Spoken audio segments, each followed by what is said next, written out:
Good evening. My name is Sergio. I'm a senior producer of cultural and literary programming with the Toronto Public Library. Tonight's event is being presented with live captions. To view the captions, please follow the link in the chat. The live caption window will open in a separate tab.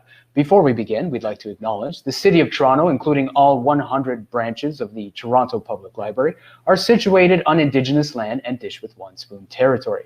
This is the traditional territory of the Haudenosaunee Confederacy, the Huron-Wendat, and the Mississaugas of the Credit First Nation. The Toronto Public Library gratefully acknowledges these Indigenous nations for their guardianship of this land. Of course, we do have some time to answer your questions this evening. I ask that you please make sure and enter your questions into the Ask a Question box, which you should find along the bottom of your screen. And of course, to stay on top of all of TPL Culture's events, you can click on follow above. Boop. And you can get, if you like, a notification every time we add a new event or as an event is about to go live. We have some great events coming up very soon, including this Thursday, November 4th, that's tomorrow. Our ongoing public lecture series on the front lines of democracy continues with distinguished journalist and author Kate Aronoff, who will pose the question, can democracy prevent climate catastrophe? And this Friday, November 5th, TPL welcomes National Book Award finalist Brandon Hobson to talk about his new book, The Removed. The best way to stay up to date with all of these upcoming events is to click on follow above, boop, to be notified of these and all other upcoming TPL Culture events. Our host today is Fatima Kader. Fatima's writing has appeared in Guernica, The New Inquiry, Hazlitt, and elsewhere. She has previously served as a public interest litigator. She has also taught at the City University of New York, Osgoode Hall Law School, and the University of Windsor's Faculty of Law. She holds a Marley G. Klein Essay Award from the University of British Columbia's Faculty of Law for her research on the law of sexual assault. She's currently writing a travel log about terror and the forever wars. And our very special guests are Shin. Shin is a filmmaker and author based in Toronto. Her documentary, My Enemy, My Brother, was shortlisted for a 2016 Academy Award and nominated for an Emmy. Her previous documentary, The Defector, Escape from North Korea, won 7 awards, including Best Documentary and Best Documentary Director at the 2014 Canadian Screen Academy Awards, a South by Southwest Interactive Award, and a Canadian Digi Award. Her book, The Family China, won the Anne Green Award and was shortlisted for the Gerald Lampert Poetry Prize. Her newest feature documentary, Artificial Immortality, was selected to be the opening night film at Hot Docs 2021. She is also the author of the extraordinary book set in North Korea, The Last Exiles. Ava Homa is a writer, journalist, and activist. Her book, Daughters of Smoke and Fire, is her debut novel. Her collection of short stories, Echoes from the Other Land, was nominated for the 2011 Frank O'Connor Short Story Prize and secured a place among the 10 winners of the 2011 CBC Reader's Choice Contest, running concurrently with the Giller Prize. Homa is also the inaugural recipient of the PEN Canada Humber College Writers in Exile Scholarship. And Charmaine Craige. Charmaine Craige studied literature at Harvard College, received her MFA from the University of California at Irvine, and serves as a faculty member in the Department of Creative Writing at UC Riverside. Her first novel, The Good Men, was a national bestseller, translated into 6 languages. Her second novel, Miss Burma, based on the lives of her mother and grandparents, all born in Burma, was longlisted for the 2017 National Book Award for Fiction and the 2018 Women's Prize for Fiction. If you click the green button on the bottom of your screen that says order copies of The Last Exiles, Daughters of Smoke and Fire, and Miss Burma, that will take you to Queen Books, one of our favorite independently run bookstores. A friendly reminder to please, whenever possible, support your local independently run bookstores. Now, without further ado, please welcome our host, Fatima, and Shin, Ava Homa, and Charmaine Craige. What an all-star cast. Enjoy the event.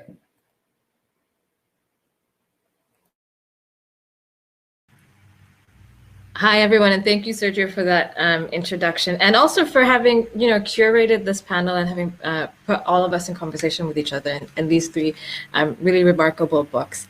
I thought instead of, me rambling and trying to tell all of you in the audience about these books, that we might start with the authors actually sharing excerpts from their work, so that you can hear for yourselves the strength that really comes through in these pages, and also like the variety, the range of sort of voices and perspectives that we see across these 3 novels.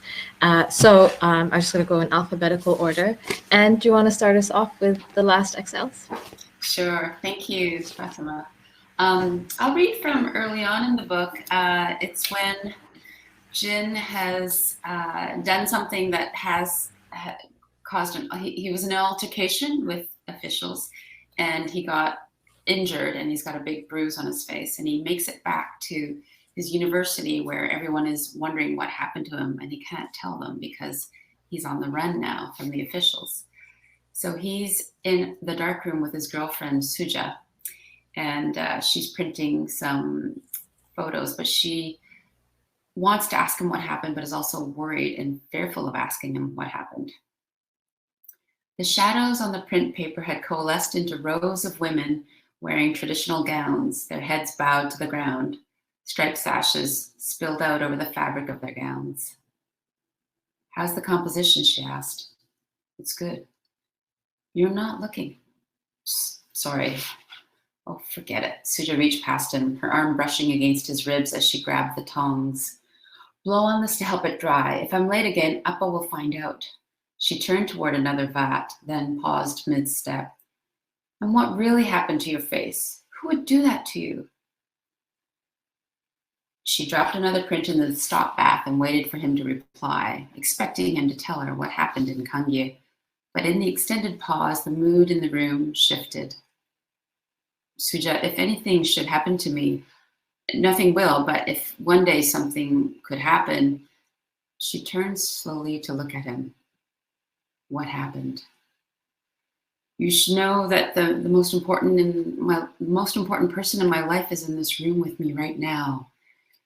The air left his body as he put his hand on hers and interlaced their fingers. Suja's face glowed in the red luminescent light. He wanted to take her in his arms and wrap himself around her and lose himself in the depth of her eyes to tell her everything. "What happened?" she repeated. Jin weighed the moment. They were alone in the dark room, and if there was any time where he could tell her, it would be now, here. But when he thought about the possible consequences of telling her, the chain of events that could unfold if she were to one day be interrogated, and if the different outcomes that could transpire between them and between each of them and the state. "Nothing," he said, "nothing happened." "Don't lie." He shook his head. Suja was quiet. There were things you didn't speak about among friends or even within your own family. You learned to devote them to the darkness and carry them within you silently, pushing them down, making them smaller and darker still. The fabric of life in North Korea was riddled with dark holes, and yet somehow it held together. That's from The Last Exiled. Come back to that line about being riddled with dark holes. Ava, do you want to read to us from Daughters of Smoke and Fire? Sure. I would like to start by thanking Toronto Public Library for making this event happen. And I really admire Sergio's vision for creating and thinking of this panel. It's been amazing to dig into these 2 other books. And thank you, Fatima, for moderating this panel. And thank you to our audience for being with us here today. So Daughters of Smoke and Fire is a story of a Kurdish sibling, Layla and Shia.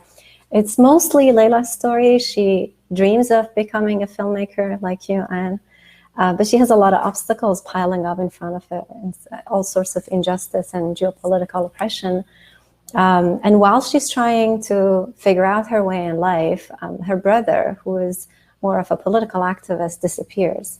And now it is her responsibility to try to figure out if he's alive or not and what to do about that. In the middle of all of that, someone that Layla thinks could be responsible for her brother's disappearance comes up with a very strange proposal that if you marry me, on paper, I can take you to Canada. So she has to make a lot of decisions in the middle of all of that. But in reality, it's the story of moving from being buried under injustice towards clarity and courage. I want to read just the prologue, but it's only a page, and it's a critical moment in Layla's life. A woman alone on the mountain at dusk. An invisible boot pressed against my throat, making my breath labored and helpless. And yet I couldn't go back and face my parents or my stifled future. Hidden behind the boulder, I hugged my knees and imagined my rage and pain whirling into a wildfire, burning down all the injustices. Could my father have known what was going on? I wanted to tell him, to share this burden with him. My shoulders were already heavy beneath the daily cruelties of living as a woman in La Natawa, the damn place. This fatigue was incurable. The sun had suntered down, disappeared behind Lakes Rebar. A dozen shades of red burst open along the horizon. Below, the narrow, winding asphalt road was the hem around the hill's green skirt, embroidered with clusters of red and yellow wildflowers. The Schleer flowers stood elegant and tall, flourishing across the rough Kurdistan plateau, defying borders. I yearned to be a Schleer, but I was a garden of anguish, of loathing, of torment. My occupied homeland was a birthplace of death. I stood up, my breath now coming in pants. I wasn't hiding anymore. Bessa, Bess, I shouted, it's enough, enough. I started down the hill in a tumbling run and found myself unable to stop. Despite the chill of the evening, I started sweating. The wind whipped my headscarf and I gained speed. I flapped as if I had wings. As I ran, a wail escaped my chest. I was headed toward the main road, toward the world of men. The streets belonged to them, judgmental men, hypocritical men, their honor dependent on women, men. Cars hurtled around the curve, full of drunk drivers who honked as they spotted me springing down the hillside. They were going too fast for this road, too fast for their sluggish reflexes, and too fast for their old vehicles. A late motor called, careened down the winding road, kicking up dust. The wind roared in my ears. The car and whoever was driving seemed to seek me out as a fellow traveler. I stumbled on a stone, crushing the shiny red poppies in the grass. And as I lurched, my untold stories tumbled inside me like pages ripped from a book and tossed, crumpled into the waste paper bin. An overpowering urge to scream my story, to expel it from beginning to end, seized me. Suddenly, I could see the heads of all those Kurds crushed beneath tanks. Descending the slope at a breakneck pace, my shouts crescendoing, I was unable to stop myself, this crazed woman. A final lunge, and I was airborne. Thank you.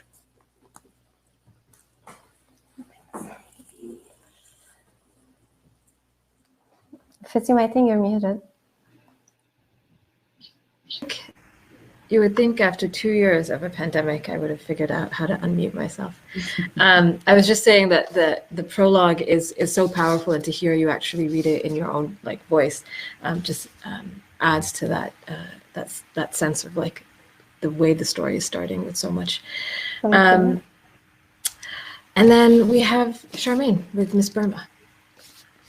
Thank you, Fatima, and thank you, Sergio and the Toronto Public Library for hosting this event. I'm just going to read a page from about 2/3 of the way into the book. It's told from the perspective of a character named Benny, who at the time is being held as a political prisoner. Actually, he's in house arrest, and he's been given special permission to attend an event. It's the Miss Burma pageant. And it's being held in Ensemble Stadium. The year is 1956. And the reason he's been given this special permission to attend this event is because his daughter is a contestant. And up until this point, he's been very anxious about her having been pressured to participate because he thinks that it will humiliate her, not only as a woman, a young woman, she's 15 years old, but also as an ethnic minority person in this particular country and context. So I'm just going to read 2 paragraphs, and he's already arrived in the stadium and been a bit appalled to see people at the gates being rebuffed because they couldn't pay for tickets. There are tens of thousands already in the stands. And I can find my place here, let's hope. At last, the stadium lights went dim and a hush came over the assembled thousands, and sweet music began to sound over the loudspeaker. It wasn't long before yellow floodlights shot up from the stage, and then a procession of bathing costumed girls appeared before them. Many of these girls, he saw with a pang of sympathy, were too heavily made up. Most wore smiles that were too theatrical. Some tottered and swung their hips as though to impersonate feminine confidence and magnetism. Others cast defeated glances at the audience or blinked out at the darkness as if to find reassurance there. Then Louisa emerged in a simple white suit, and it was as if a switch were thrown. And was some amplification of lighting responsible for her skin appearing so luminous? Her smile seemed to reach out past him and across the stadium, to reach out as if to fling the gates open and let everyone in. Who was this creature, he was still asking himself a quarter hour later when Louisa was invited to present herself uniquely to the judges? Who had taught her to move on those gold heels, not cheaply or brashly, not frantically. No, there wasn't a tense or unnatural note in the way she fell into a smile, cast her eyes over the stands, turned, looked with another unabashed glance back at the audience. Here rather was a young woman, radiant with self-possession. Yes, this was precisely what distinguished her from the rest.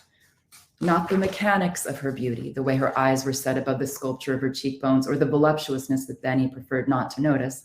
All of these girls were knockouts, mechanically speaking.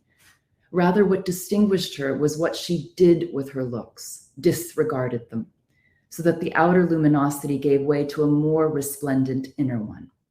Wasn't it a truism that a virtue was a virtue only by dint of its keeper's unconsciousness of it? And didn't she seem to be unself-consciousness made manifest? A sort of heavenly body obediently prepared to shine on for the others, spinning and circling around her composure, until the light of that composure must finally perish. I give you my light, she seemed to communicate, that you might have a measure of grace. I give you my naturalness, that you might see a simpler, more natural life, one unspotted by the shadows of divisiveness. Yes, I have the blood of various peoples coursing through my veins, but what of it? We're all various. Don't despair. Stop these arguments. Content yourself with enchantment.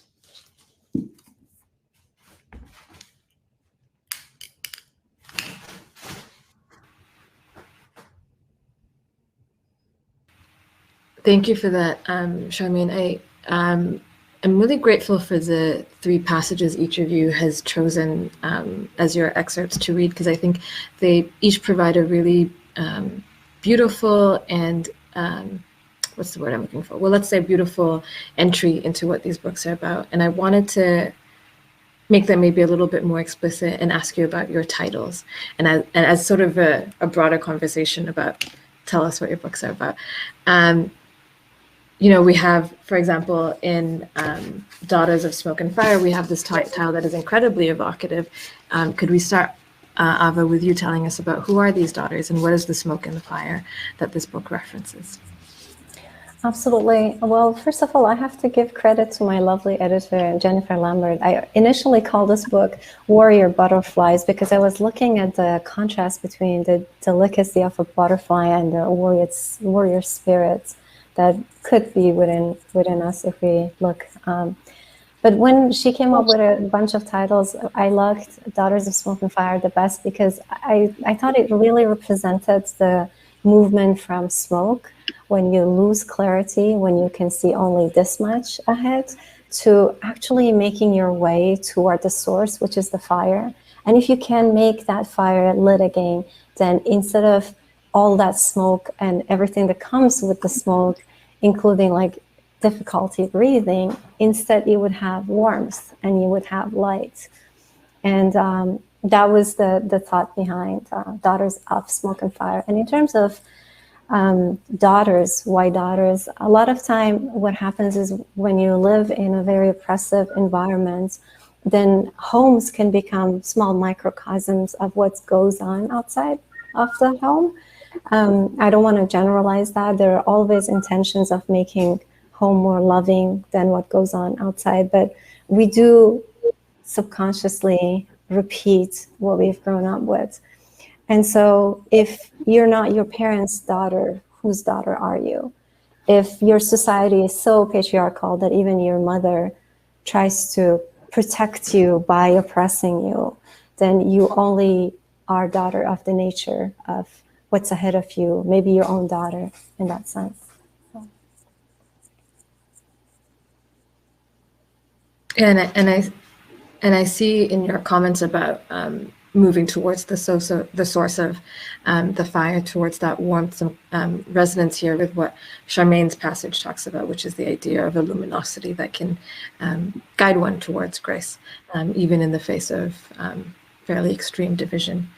Do you want to talk to us about the last exiles, Anne? You've already introduced us to the protagonists, or two of them anyway.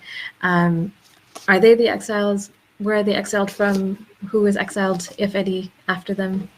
Yes.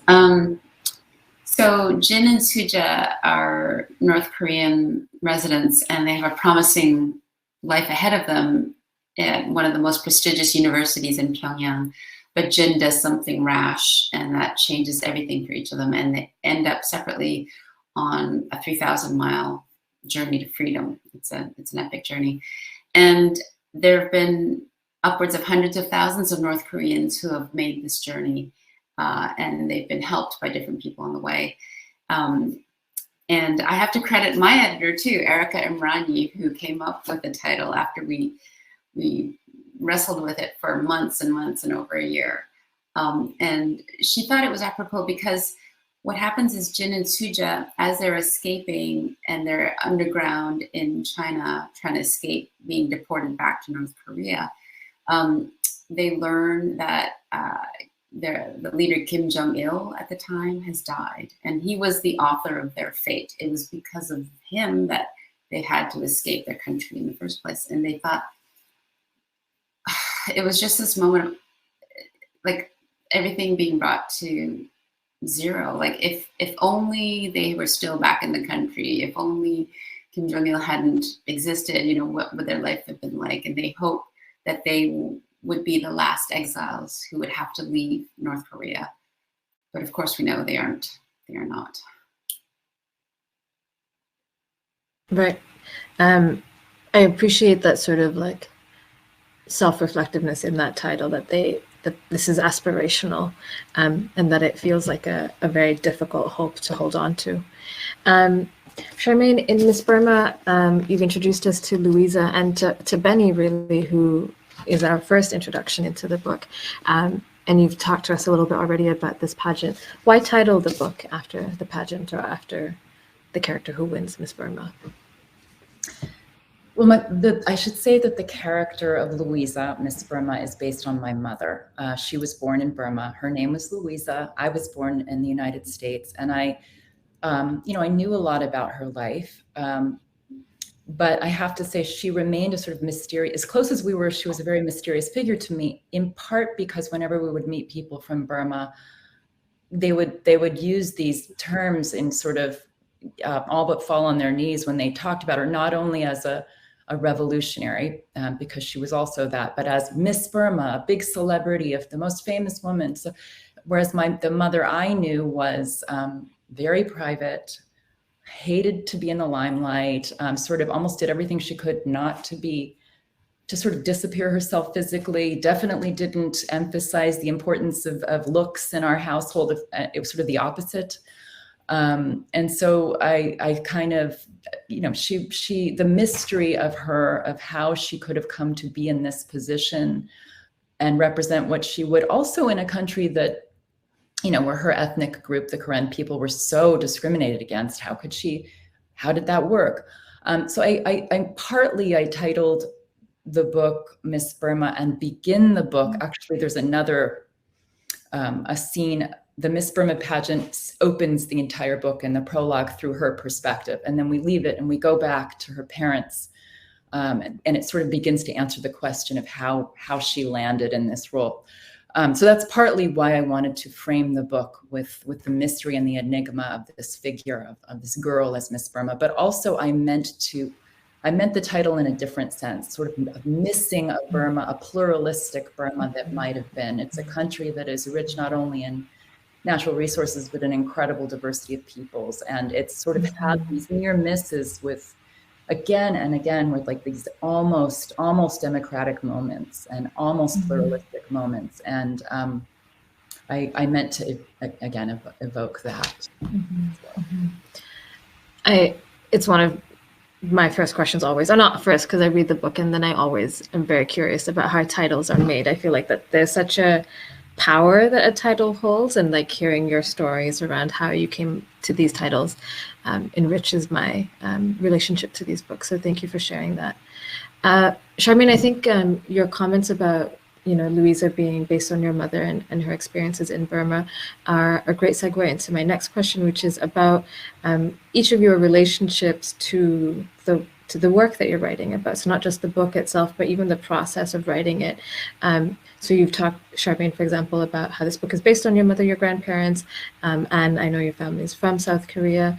And Ava, you yourself, like, are very clear about being Kurdish and having been raised in Iran.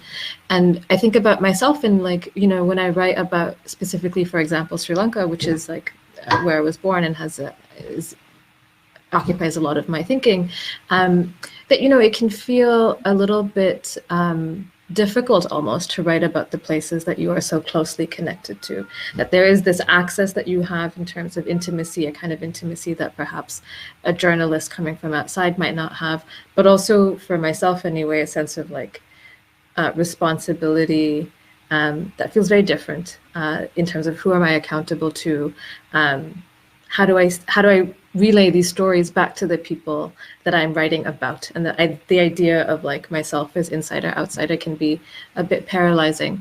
So I was wondering if you could talk to us about, you know, your own sort of experiences writing through those feelings, if you had them at all, or if, you know, what that was like for you to write about a place. Also in light of, like, I think there's a pressure that's placed on racialized writers, on immigrant writers, on minoritized writers to write like sort of like explanatory tell-alls about the experience of being ABC identity. And I think I find myself sometimes feel resentful and don't want to for that reason, which is its own sort of trap. So how do you navigate all of those various tensions?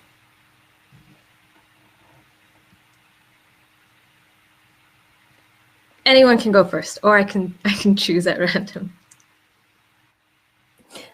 I can go first. So, I mean, the assumption is there that if you're from a minority group, then you know everything about that minority group. People usually lose sight of the fact that how diverse and how complex a minority group can be. For me, learning about Kurdish history was an entire process of decolonization. Just because I was raised in Iran doesn't mean I actually knew anything about my own history. Even not my language is not taught to me.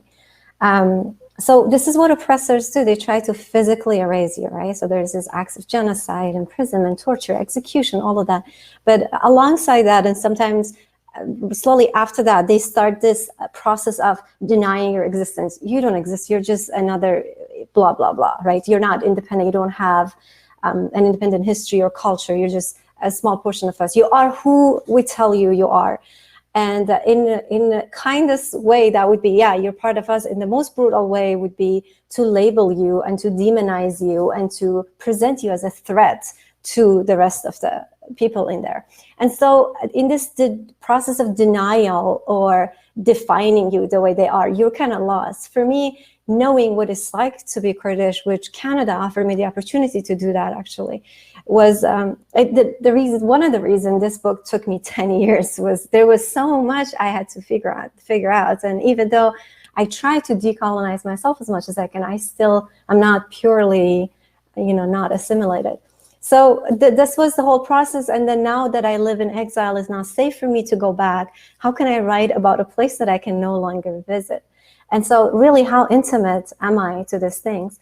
The other thing is, there is, like you mentioned, this pressure of representation. You're not just telling your story. Whatever you say is every person of your group's story too. And how do you balance that? The pressure is there. The responsibility is also there, right? You look at political prisoners, you see how the ones that I have interviewed were very confident in saying that this is not just my story. I live to tell. I have to tell this story no matter what. And so if you do now have the opportunity, like myself in Canada, I have a voice, I have a pen, I can write. I am responsible for trying to tell others people's story who shared their story with me while I worked as a journalist or as an activist. So this intimacy is really most of the time not there for me. There are moments when I am writing from my bone, right? Like when they forced me to wear the hijab and I didn't believe in it. And I was young, I wanted to play, I wanted to run around, I wanted to be free. And it felt like a chain, like a shackle, right? When I write about that, that's very intimate. It comes from my heart. But so much of it was been exploring and interviewing, and I'm learning that just researching and reading books and articles aren't enough. And it's really through talking to people who have been through things like that I'm learning. And I'll stop here.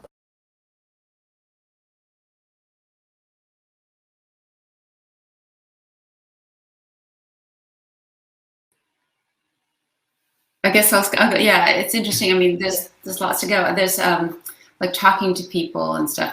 We could talk about the research that goes into our books, but should I save that for later? Mm-hmm. And maybe I'll talk about, I guess for me, I was born in Canada and my parents are South Korean. They left in the country in the 60s when South Korea was actually doing poorly compared to North Korea. North mm-hmm. Korea they were on par at that time.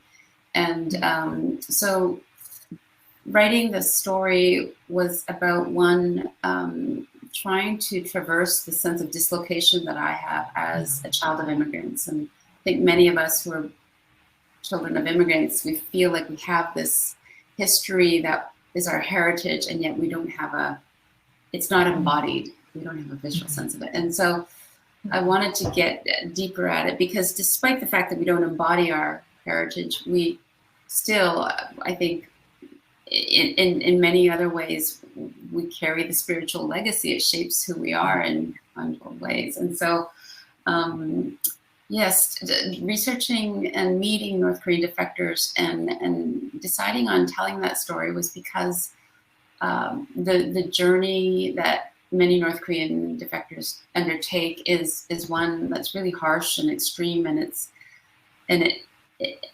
they're leaving homelands that they love. They love their homettowns, and mm-hmm. that feeling of going into exile and longing for this homeland that's no longer tenable is kind of encapsulated in the word for the country, which is Han. Hanguk means the Korean country, and Han, that word means bitterness or long suffering. And that's, I guess, part of an innate kind of characteristic of that Koreans might have. I mean, if you watch Korean soap or the Squid Game, you see lots of desperation and suffering.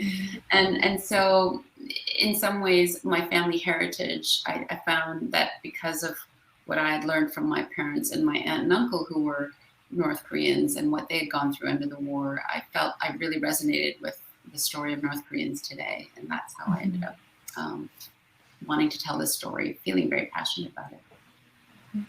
Mm-hmm. I guess I'll just say that I really resonate with what you said initially, Anne, about that inheriting an experience from your family, but not having lived it per se, and yet it feels so lived and yet it doesn't. And so there was, when I started to write yeah, before I even started to write this book, it was also a very long process, Ava. It was like 15 years for me, this book. And I was so daunted by a feeling of, who am I to write this story? And yet it is my story. It feels like my story. And I think part of the process of finally being able to do it for me was one of kind of that balancing act between respecting my family members and their experiences, and on the other hand, getting past my allegiances to exactly them, and allowing the characters to become, in a way, distillations of their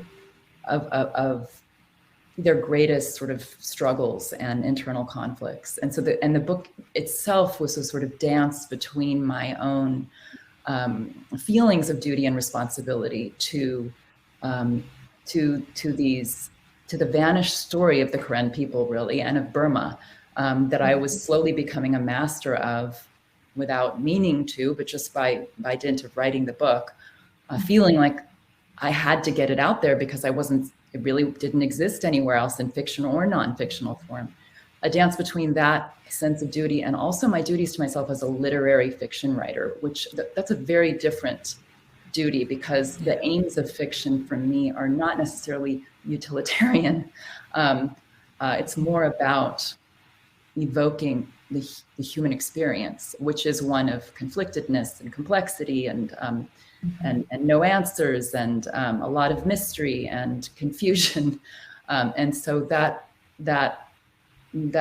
dance was the project itself for me. Your comments about conflictedness, I think, really are resonant throughout all of your books, right? Like, your characters do remarkable things, extreme things, silly things, like make decisions that are incredibly rash, and each of you spends a lot of time sort of bringing that to life, making that not just plausible, but like something that as a reader you can see yourself doing, which is important given the context in which these characters find themselves, situations that might seem extreme. We're talking about, for example, attempts to break out of prison, attempts to find family who have been disappeared. So for some readers, that might seem like unimaginable. And the level of detail that each of you brings, not to just describing the practicalities or like the logistics of how violence is conducted, but like the interiority of the characters and sort of like living through that, processing that in their multitude of ways, was something that really stood out to me. And drawing also actually from your remarks already, there's a question in the audience about how do you find the balance between fiction and nonfiction? Is it too much to assume that your books are in their own way part memoir? Which is a question that I had raised with all of you previously, or sort of along those lines, like, where do you draw the line, or how do you see the line even between when a moment that you're describing in your book is based on a real thing, whatever one might call reality, versus a fictional moment. So I think, for example, in Miss Burma, like Charmaine, you're like telling a story about people who you know so closely, your mother, your grandparents, your family, and their associates. Anne and Ava, you've like clearly done so much research to go into creating these characters, and that research is very clearly drawn on things that actually happened. How do you cross that line? Not cross that line, but like, how do you do that balancing act? So this is a question then, not just of genre, because your books are written as novels, are marketed as novels, and I'm curious to hear your thoughts on how genre shapes the writing process, but also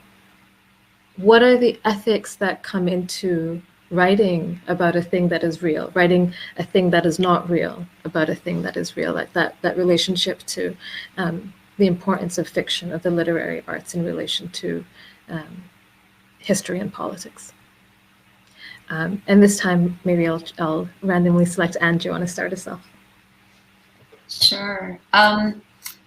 Yeah, I mean, when you write about a place or a time that exists or events that have happened, you do have history to answer to, and but I think that, you know, as writers of fiction, you like the character's journey is really it takes it takes a shape of its own. And so for me, writing about North Korea, I did a lot of research. I actually went undercover and went on a 3,000-mile journey with defectors in the underground in China, and we ended up in Southeast Asia.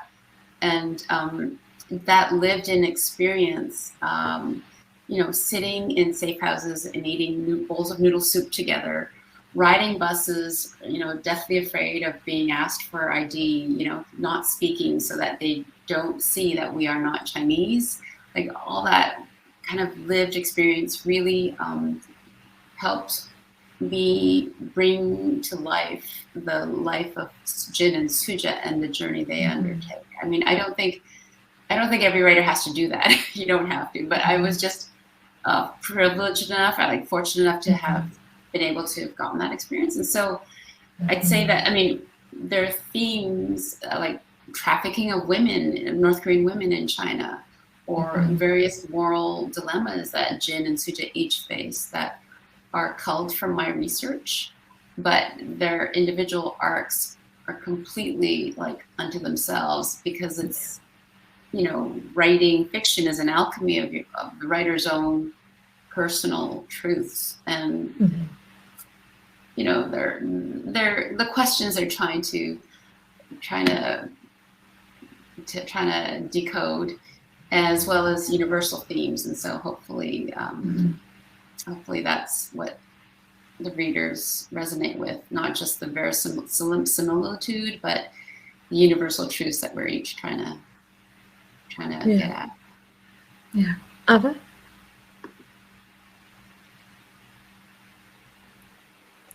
And that wasn't just a privilege. You're very, very brave to take that journey.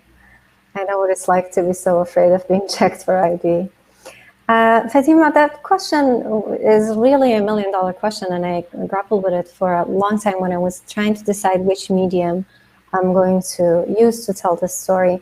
And I found memoirs incredibly limiting. I feel like I wouldn't have permission to dig deep within myself, but also people that I know. And I love the world of fiction because it's a lot less concerned with facts and it's a lot more concerned with truth.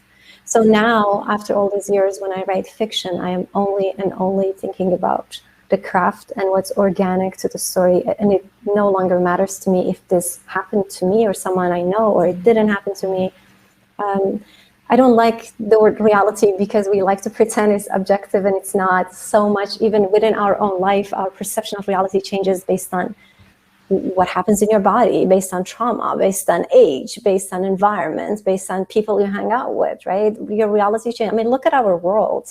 The reason there's so much division is because we have different perceptions of reality, of vaccination, of wearing masks, right? Even science now is not as objective as we used to be. So why should I, when I'm trying to tell this truth and tell a story, limit myself to facts and figures? And what is the purpose of facts? Facts and information are supposed to be then transformed into knowledge, and knowledge is supposed to reshape itself into wisdom. So it's really a means to an end. It's not an end in itself. In the meantime, knowing that most of the people who pick up my book in the Western world would probably be the first time in their entire life that are looking at a novel written by a Kurdish woman, would want to have a better understanding of what it's actually like. So I had to then make this decision of, okay, all the historical events that I'm picking for my novel, whether it's a protest that one of the characters are taking part in, or something that the radio blares on while the family are having a dinner, needs to be based on what actually happened. And that was something that I worked on for such a long time, because that was really a difficult thing to do. Like, something happens that's very important to Kurdish history, but my character is only 5 years old. So how do I convey that to a 5-year-old? So at the end of the day, I think fiction is, stories in general are like the straightest way from human heart to heart. And I think we live in this day and time when we really need this heart-to-heart resuscitation. And so I think you choose a medium. It's either fiction or nonfiction, and then you try your best to work within that that role, that tool that you have picked. Charmaine? Well, I guess briefly, I created a rule for myself with this book, which was that I did feel a sense of responsibility for getting as much of the historical and political record and the story of these people who've been subjected to waves of genocide right. As that, I felt like I had to almost treat it like nonfiction as much as possible, and not ever get any of those details, kind of misrepresent them as much as possible. However, for me, the distinction of fiction is that it's a mediated form, meaning that it's a narrated form, meaning that it's a form where the rendering of consciousness is sort of paramount. And so when it came to relationships, interpersonal dynamics, the minds, the motivations, the most private feelings of characters, there I felt free to dramatize, to fictionalize. Not just free, but I felt like that was sort of, deeply important to me to be able to do, for no other reason than because, the reality, to use that word, Ava, is that I couldn't know my mother's reality. I couldn't know how she perceived things, or any of her family members. All I could do was imagine my way into their perception of things, honestly, and knowing that this was my aim. So again, that dance, that tension between the documentarian's mind and the person who's in love with sort of flights of imagination and the redemptive power of imagination.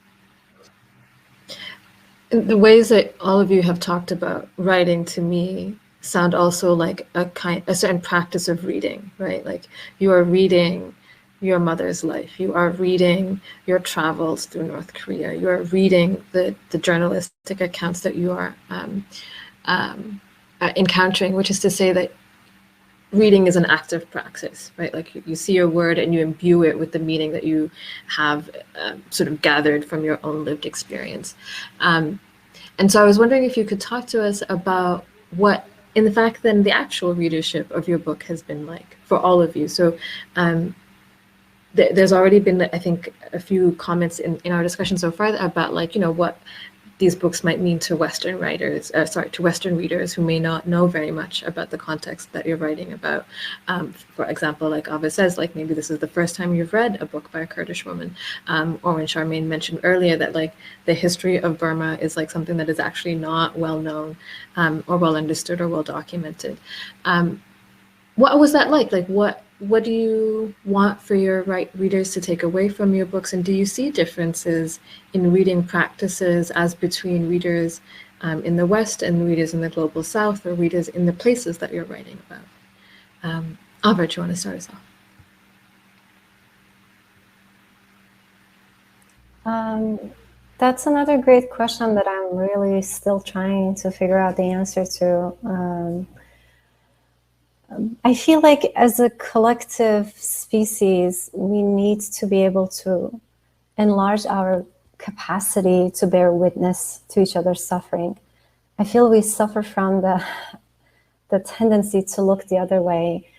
And I understand that it is an act of self-preservation and we do need to preserve ourselves, but what if we collectively worked on our ability to actually stare injustice in the eyes and then take action as opposed to being overwhelmed by it?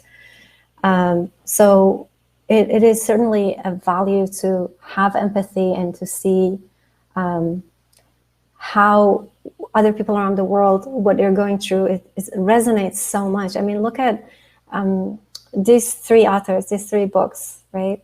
There's so much that we have in common. There is so much that our works echoes each other. But if I look away or only look at Kurdish pain, how much am I missing? It's not that I'm doing only a disservice to people in Burma and North Korea. It's also that I'm doing a disservice to myself by forgetting that oppression, injustice, cruelty is not personal. It has been with in human history for centuries to come, but where do you draw that balance? How could you expand that awareness maybe a little bit at a time every day, and be able to preserve yourself, to protect yourself, to protect your heart, your human heart, but also look at someone else's suffering and say, I see you, I witnessed that. And even take a step further and see if it's possible to see beyond the suffering. Is there a light beyond the suffering? For my main character, Layla, there is this moment when she is really close to death, when there's a gun pointed to her head and she thinks this is it, this is the end. And she survives that moment. And usually when we are very close to death and we come back to life, our perceptions changes, and it becomes more clear that what actually matters to us. And that's when she realizes that what is happening to the Kurds is not unique to the Kurds. It's happening to also indigenous people in Canada and to so many other people. There has been genocide in Rwanda, in Bosnia, in this and that place. And then she finds this sisterhood, this unity, and in fact, maybe it is really our pain and our suffering that connects us more than our privileges. And that's such a big moment in her life, such a big wake-up call, when she doesn't want to give in anymore, and she doesn't want to just survive anymore. She gains the will to thrive because she now knows she's not alone. So by setting these stories in other part of the world and trying to transmit so much, because it's really, really difficult to write for an audience who knows nothing about you and rarely ever even heard your name.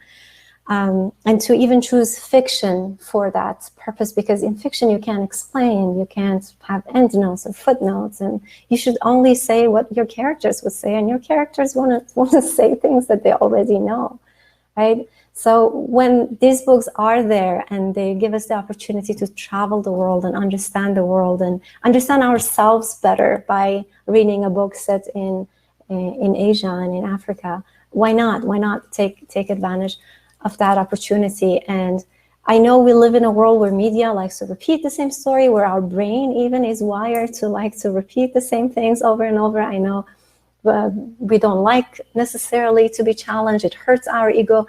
But what if we got over it and sat in the safety of our own home in a couch and picked up a book and actually traveled the world?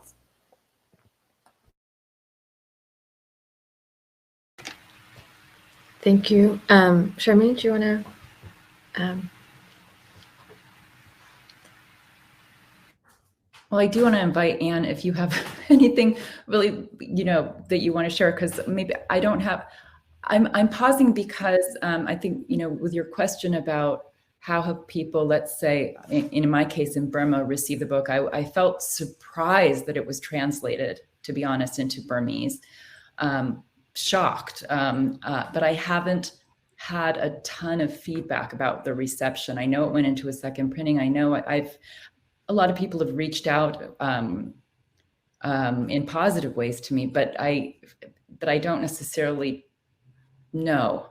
On the other hand, I will say that it's been tremendous to visit different refugee communities from Burma in the United States and have a sort of, it's been very moving to see the extent to which they've embraced the book. I think that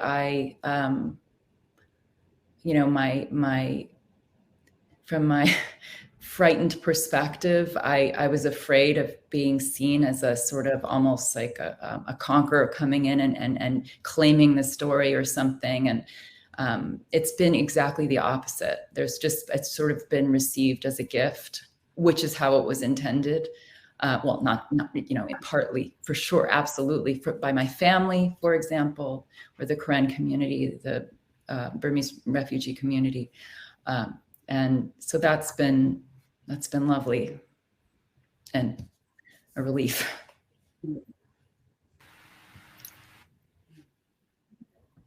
I guess I could just talk a bit about readership, and I think what I thought it was something that you shared in an email earlier in an exchange, which is a passage that I'd written about whereas Suja, the character in The Last Exiles, is a photographer for the workers' newspaper, the state newspaper. And she's a photographer, and I wrote that her earliest understanding of photography was related to the negative space that photographs are meant to occupy. They're a small part of a greater message, filling in a gap of meaning in a story already constructed. And I really love that in email you suggested that this feels like a metaphor for reading and readerships, and the process of readers interpreting texts. And I would agree with you, Fatima, that when we write stories, we are what we're doing is we're putting down to paper something that's been living in us for years, these characters, these story arcs, these themes. And that story still keeps going after it's on the page, as we hear from readers, and we have discussions with book clubs and panel discussions like this, where we understand just how it's resonating with the people who are reading it, and that's important. An important process of a text, like for it to be finally completed, not just written, but also read, interpreted, and shared. Mm-hmm. So we're grateful for this. No, I'm grateful to have these texts to work with, and I think in some ways, actually, my question is maybe wasn't entirely, maybe not entirely fair, because even the point that Charmaine makes about I don't know necessarily how it's being read in the places that we're writing about, in part because of these systems of oppression that isolate communities from each other, is a question also. That my question is one also about the market, about the publishing industry as a market, and how that shapes and constrains how stories are told and how they're disseminated, which texts get translated into which languages, and how do you ensure that publication happens in the country of origin, and who is doing that translation, what kind of safety risk does that entail? All of those are questions that sort of curtail the very readership that passage in your book stands to me as a metaphor for.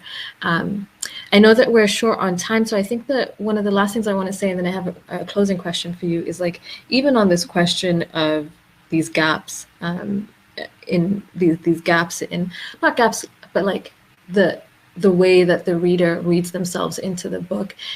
It's hard here in Canada, where we have seen the consequences, the ongoing presence of genocidal practices, right? A few months ago, the country was unearthing mass graves of children at so-called residential schools, right? This kind of mass death and execution and torture, these abductions, are very much built into not just the history, but sort of the ongoing presence of the Canadian state. And so, whenever we read these texts, whenever I read these books about genocide or about state violence, whenever I think about my own sort of implications in violence abroad, to think about what does it mean to read these books here? To go to Ava's point earlier about we read globally. What does it mean to think about this is not a violence that is in fact so foreign or so alien or so extreme? In fact, it is sort of foundational to our presence in these countries, even as people who come from racialized, immigrant, or otherwise minoritized backgrounds, that there is no purity in the work that we do, in the lives that we live. And nevertheless, we, soldier on in the sense of the solidarity and the really the love that is imbued in all of your books. That sense of we can envision something new, and we can in fact work towards its manifestation, whether or not we see that in our own lifetimes. So we have 2 minutes left, and the question I wanted to ask you to close with is, what are you working on next? What can we look forward to seeing from all of you in the coming days? Charmaine, do you want to start? Sure. Well, I'm just editing and I haven't actually turned it into my editor, so I'm editing on my own my next book, which is on the surface very different from the two books I've written. It's set in contemporary times. It's told in the first person. It's about two women from very different backgrounds, ethnic, socioeconomic, et cetera, and it's about femininity, it's about motherhood, but it's also about actually something that you talked about, Ava. It's about this question of reality. One of them is obsessed with reality and getting everything she feels, she only wants to get the facts and know what's right. And the other one is preoccupied with the question of the value of trying to imagine our way into someone else's perspective, even if they've hurt us, or even if they've sort of all but canceled us in this world. So it's about this question of perception. It's about this question of the value of trying to understand in our times right now as women. When do you think we might be able to read it? Oh, I haven't gotten it off my desk, so I'm hoping to get it off my desk in the next few weeks, and then we'll see if anyone likes it. Hopefully my editor. Oh, sure. Ava, how about you? What are you working on these days? I'm also revising a novel that I wrote, completed about a year and a half ago. But my process of revision is pretty long, and that's really where I learn what the story is and get to dig. This is a love story of an Yazidi couple in Kurdistan who are separated when ISIS attacks, and they go different ways, but then they kind of run into each other basically here in North America, where as refugees, and so it follows their love story, but it also looks at trauma, looks at what it means when you bring your trauma to a country that's already dealing with its own trauma, and what happens when these clash, and what's it like to be a refugee, what is the reality of their lives, and kind of to be an antidote to what politicians are doing, which is they act as if refugees aren't human, they're just canvases that this politician campaigns to, draw votes and that kind of stuff. And if anyone here is listening to this panel and knows an Yazidi, please, and if they're willing and eager to talk to me, please go to avahoma.com and send me an email. I'd love to talk to more people. Thank you, Ava. Anne? I'm working on a novel that's set in the near future, and it's about a couple on the precipice of breakup, and they undergo a new kind of therapy which enables them to enter each other's memories. And really it's a study of who we are at different stages in our lives, at different ages and eras, and if we can be with one another at different stages, can we learn enough and become good partners for one another? I have an obsessive fixation, because I have a very poor memory, with the idea of remembering my own things, let alone someone else's. So that's all very fascinating. And I'm so excited that all of you have books coming out, and I really look forward to reading them and maybe seeing you again at the TPO. Thank you, Fatima Khader. Thank you, Sergio Omir, for this amazing occasion for us to meet and talk. And thank you, everybody, for giving up your supper hour and listening. It's so amazing. Thank you to Toronto Public Libraries. This has been a wonderful event. This has been an extraordinary event, and I just want to take a moment real quick and just go around and thank each and every one of you, Charmaine, Ava, and Fatima. Moving, to say the least. This conversation has been just moving, and I'm very proud of this last hour, and I thank you, all of you, for bringing forward just such great energy and real life stories to the table. And I commend you all for continuing to tell these stories, and thank you. Thank you all so much. I'm feeling a little moved in this moment. I'm going to take a moment and thank everybody who tuned in, everybody that's been active in the chat and asking their questions. Thank you so very much for being a part of this event. A reminder, the green button on the bottom of your screen, order your copies of The Last Exiles, Daughters of Smoke and Fire, and Miss Burma. Support your local independently run bookstores. And don't forget to click follow on the top of your screen, and make sure to stay on top of all of TPL Culture's events. We do some pretty cool stuff. Thank you once again to everybody here, Fatima, Charmaine, Ava, and Anne. Congratulations on all of you, all of the work that you're doing, and very much looking forward to hopefully being able to host you in person someday in the near future at the Toronto Public Library. Thank you so much. Thank you, everyone. Thank you. Thank you. Have a good night.